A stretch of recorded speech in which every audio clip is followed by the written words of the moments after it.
6 exercise សម្រាប់បងប្អូនដែលចង់បានក្បាលពោះរាបស្មើហើយសម្រាប់ exercise នេះដែរបងប្អូនដែលគ្មានពេលទៅ gym ក៏អាចហាត់នៅផ្ទះបានដែរដោយគ្រាន់តែមានកម្រាលក្រាលខ្នងមួយតែប៉ុណ្ណោះហើយចំណាយពេលត្រឹមតែ10ទៅ15នាទីតែប៉ុណ្ណោះ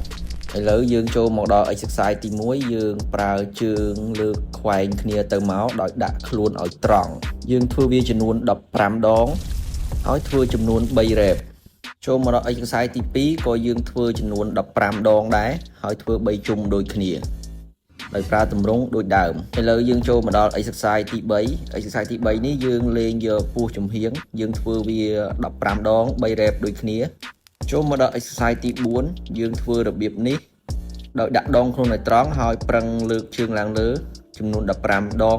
3 rep ដូចគ្នាចូលមកដល់ exercise ទី5យើងធ្វើវារបៀបនេះដើម្បីយកក្បាលពោះផ្នែកខាងលើនិងដុតជាតិខ្លាញ់យ៉ាងមានប្រសិទ្ធភាពហើយបងប្អូនអាចធ្វើវាជារៀងរាល់ថ្ងៃចូលមកដល់ exercise ទី6បងប្អូនអាចធ្វើបែបនេះបានវាជួយឲ្យក្បាលពោះរបស់យើងរាបស្មើហើយវាពិតជាទទួលបានផលបើសិនជាបងប្អូនព្យាយាមធ្វើវាជារៀងរាល់ថ្ងៃចំណាយពេលត្រឹមតែ15ទៅ20នាទីក្នុងមួយថ្ងៃនោះនឹងឃើញលទ្ធផលក្បាលពោះរាបស្មើ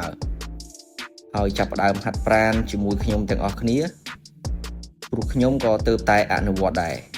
ប៉ុន្តែចង់ចែករំលែកនៅអ្វីដែលខ្ញុំបានធ្វើហើយមានប្រសិទ្ធភាពហើយបើគិតថាវីដេអូនេះចែករំលែកទៅមានប្រយោជន៍សូមជួយ like ម្នាក់មួយអរគុណច្រើនបាយបាយ